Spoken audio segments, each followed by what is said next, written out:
drejtësinë. Reforma drejtësisë është një reformë themelore që kalon përmes vetingut. Vetingu nuk është as për mua, as për ambasadorin amerikan, as për prokurorin e përgjithshëm, as për një X apo një Y tjetër. Vetingu është për njerëzit e zakonshëm të këtij vendi që më në fund të çlirohen nga kthetrat e prokurorëve dhe gjykatësve të korruptuar që i morën frymën këtij populli 25 vjet. Vetingu është për njerëzit e zakonshëm të këtij vendi që të shpëtojnë nga kthetrat e prokurorëve dhe gjykatësve që për 25 vjet i morën frymën këtij populli. Çfarë ironie. Këto janë fjalët që i thot kryeministri Edi Rama. Pra vetingu nuk do të jetë për Edi Ramën, Sali Berishën dhe Ilir Metën. Nuk do të jetë për njerëzit që ndërtuan këtë drejtësi që ne kemi sot. Tani do të dënohen gjyqtarët dhe prokurorët dhe Shqipëria shpëton. Duket si një prrall. Shqipëria me drejtësi të pastruar dhe me po këta politikan do të vrapoj drejt Bashkimit Evropian. Befas, një kthes të fortë. Politikan nga e djathta dhe e majta i kanë kushtuar vëmendje interesave të fuqishme të biznesmenëve të korruptuar, kriminalëve të mëdhenj dhe madje edhe të trafikantëve të drogës. Si mund ta shpjegojmë në ndryshe faktin që trafikanti i paprekshëm i drogës Clement Balili është ende i lirë? Edhe ambasadori amerikan kërkon arrestimin e kriminalëve dhe largimin e gjyqtarëve dhe prokurorëve. Por a është kjo e mjaftueshme në një vend ku krimi dhe korrupsioni ka prekur çdo qelisë të shtetit? Dhe më e rëndësishmja, a mundet dhe a do kjo klasë politike të realizojë këtë reformë? Por analisti Fatos Lubonja në një shkrim të tij për gazetën Panorama sjell në vëmendje teorinë se peshku i madh e ha të voglin, se përgjegjësit e vërtet të kësaj situate nuk janë gjyqtarët, por klasa politike shqiptare. Pra, jemi tek aplikimi i shprehjes së urtë popullore, peshku i madh ha të voglin. Ambasadori u heq vizën sa gjyqtarëve e prokurorëve dhe nuk u heq peshkaqenëve më të egër të ujrave tona, me krye peshkaqeni në krye, që jo vetëm shkel për ditë ligjet shqiptare, por ka shkelur edhe ligjet amerikane, me ato $80,000 që ka paguar për të marrë një foto me Obamën. Mund ta merrnim këtë si një naivitet, por ja që na del edhe fakti i ndërhyrjes së ambasadorit për Bankers Petroleum, që flet për një sjellje puro peshkaqeni. Nuk ka shqiptar që nuk e di se Bankers po bën krim ndaj popullsisë në atë zonë dhe ndaj gjithë territorit të vogël shqiptar. Prandaj ambasadori nuk ka alibi për sjelljen e tij si një peshkaqen me peshkun në këtë rast, dhe jo si një njeri që po kërkon me të madhe të vihet drejtësia në këtë vendin tonë të masakruar nga peshkaqenët. Përgjegjësia më e madhe është e politikës. Për aq kohë sa politika ka emëruar njerëz, për aq kohë sa politika i ka mbështetur, sepse është rruga më e mirë për të pasur një produkt cilësor, jashtë interesave të politikës së ditës, jashtë interesave që mund kemi ne si grup politik apo grupet e tjera politike në funksion të drejtësisë, interesat cilat e kanë kandiduar drejtësinë në këtë pikë. Në të vërtetë gjyqtarët dhe prokurorët, po të flasim në mënyrë metaforike, ndajnë vetëm thërrimet e këtij korrupsioni gjigant. Një studim i Open Data tregon se të ardhurat vjetore të gjyqtarëve janë 4-5 herë më të larta se paga e tyre, por nga ana tjetër, të ardhurat e deputetëve janë 8.5 herë më të larta se paga që ata marrin. Llogma e korrupsionit ndahet në qeveri, në gjykatë ndahet bakshishi. Pra, sistemi i drejtësisë në Shqipëri është siç është sot Shqipëria, siç është çdo gjë tjetër e jetës së këtij vendi. Këtë Shqipëri dhe këtë drejtësi e kanë ndërtuar këta politikanë që ne kemi sot. Kjo është Shqipëria e Sali Berishës, Fatos Nanos, Ilir Metës dhe Edi Ramës. Drejtësinë që ne kemi sot e kanë bërë këta 4 burra. Për 25 vjet rresht, këta 4 burra kanë vrarë drejtësinë.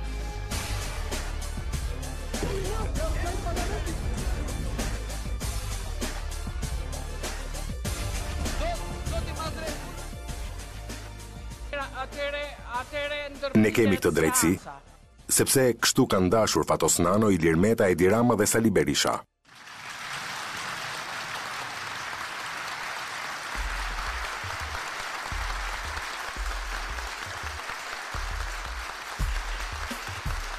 Ky është Sali Berisha, duke u betuar si president. Ju ftoj të fillojmë me vetimin. Betohem solemnisht në nderin tim para flamurit dhe Zotit. Brenda një kohe shumë të shkurtër, gjë që nuk ka ndodhur në asnjë vend të botës, ai ndërtoi një shkollë drejtësie të quajtur Shkolla e Plepave. Ky objekt mori këtë emër për shkak se u instalua në një godin tek zona e quajtur Plepat në Durrës. Këtu u rritën juristët e parë, njësoj si kubikët kines të Misrit, u rritën gjyqtarët dhe prokurorët e demokracisë.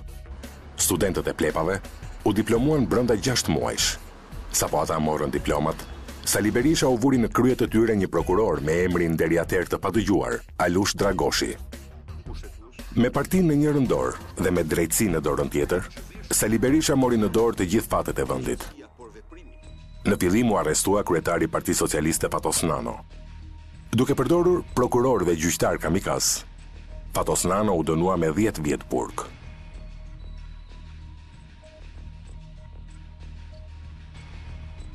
Nëpërmjet kësaj armate gjyqtarësh dhe prokurorësh, Berisha bënte zap edhe të tijat. I famshëm ka mbetur gjyqi i Drurit të Arrës. Gjyqtar që kryenin detyrat e partisë u kthyen në gjyqtar anekdotik. Rasti i Prel Martinit është nga më unikalet. Duke dhënë vendime politike, partia dhe Sali Berisha i la ata të bënin më pas çfarë të donin. Aq të paskrupuj u bën gjyqtarët sa një hallexhi u detyrua të hidhte në erë shtëpinë e kryetarit të gjykatës së apelit Prel Martini. Ndonjë gjyqtar që dilte nga rreshti mund të shpëtonte vetëm duke u arratisur në Shtetet e Bashkuara të Amerikës. I tillë është rasti i Zef Brozit, që u arratis nga Frika në Honolulu në largët në SBA. Socialistët e ardhur në pushtet pas trazirave të marsit në 97, në emër të ndërtimit të shtetit i kapën të gjitha gjykatat, duke i cimentuar politikisht të drejtimin e tyre.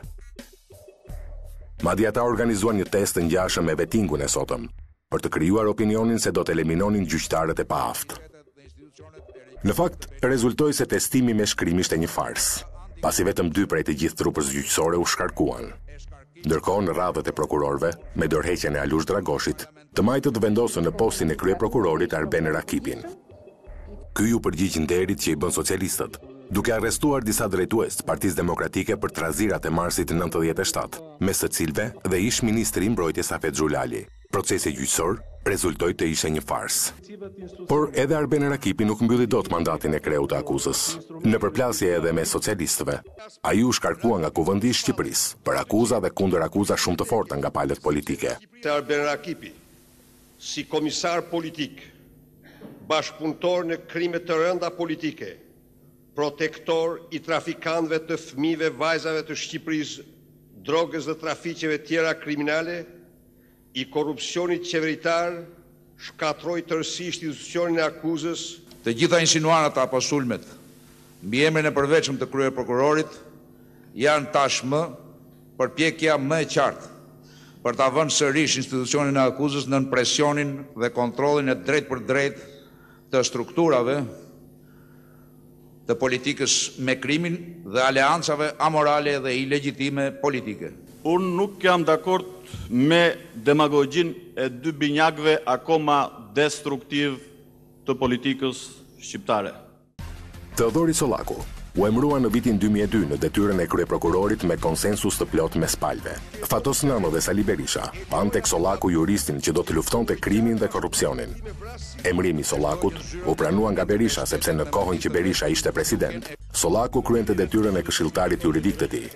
Por, siç jemi mësuar të shohim rëndom, ishte Sali Berisha që shpërtheu në akuza kundër Dhori Sollakut, duke akuzuar atë se ishte njeriu që flinte mbi dosje. Akt akuzën që prokurori Don Sollaku bëri ndaj jush. Natyrisht thot Don Sollaku, jam këtu për të thënë se arritjen në luftën kundër krimit janë një fenomen politik. Ato burojnë nga rotacioni që ndërpret mbështetjen politike për individ dhe grupe caktuar. Çfarë tha me këtë? Ju tha po më shkarkoni mua, por mbështetjen politike ka dhënë ata aty.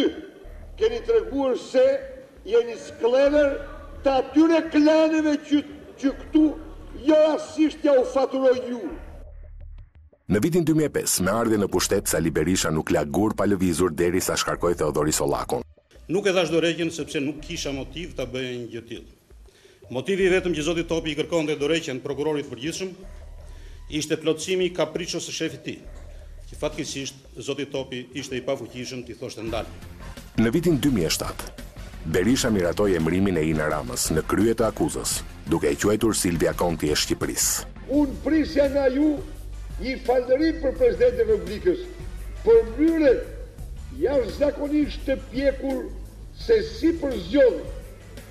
Presidenti ka bërë një zgjedhje ndër më të studiuara. Silvia Konti është emri i një personazhi i serialit të njohur italian të asaj kohe Oktapodi. Por shumë shpejt heroina e Oktapodit u etiketua nga Sali Berisha si një lavire bulevardi. Ata që flasin për ngjarje bulevardi nuk janë gjatë tjetër veç se më falni për shprehjen hora dhe lavire bulevardi. Duhet të shpjegosh. Cili të urdhëroi? Nga të erdhi ky urdhër.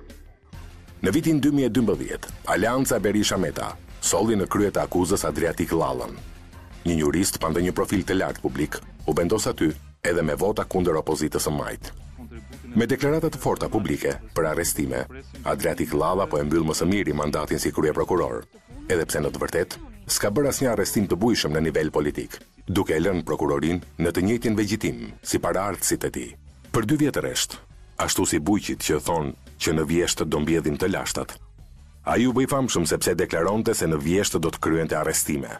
Ky është i vetmi prokuror që ka pas një profil prej prifti në atë institucion ku duket si për çdo mëngjes shoj do thoshte ku ti bëj ndonjë nder. Do thonë ishte njëri që më shumë ishte fokusuar tek mos ndëshkueshmëria sa tek ndëshkueshmëria. Ka një pjesë të gjyqtarëve që unë mendoj se janë pakica, po kështu edhe për prokurorët, të cilët e kanë ndarë mendjen, kanë qenë pjesë e krimit, janë të korruptuar, por përgjegjësia është vetjake. Ne nuk jemi në një lojë kolektive. Gjyqtarët flasin me punën e tyre, me vendimin e tyre dhe mbajnë përgjegjësi personale. Për sa i përket gjykatave nga viti 2005 në vazhdim, ata ranë plotësisht në dorën e Sali Berishës, duke kontrolluar institucionin e presidentit dhe nëpërmjet mekanizmave të tjera. Sali Berisha ndërtoi ato gjykata të cilave u dha një fytyrë që ai donte. Ndryshe nga gjykatat pa eksperiencë dhe me një stat primitiv, në kohën kur Berisha ishte president, gjykatat e pas viteve 2005 erdhën dhe u perfeksionuan duke u pasuruar, duke i shërbyer gjithmonë më shumë pushtetit. Me ardhjen në pushtet Edi Rama dhe rilindja ju përkushtua të ashtu quajturës reformë në drejtësi. I bindur që gjykatat ishin montuar dhe ndërtuar nga Sali Berisha, Edi Rama nëpërmjet reformës në drejtësi ka kërkuar çmontimin e këtij gjyqësori dhe kësaj drejtësie në Shqipëri.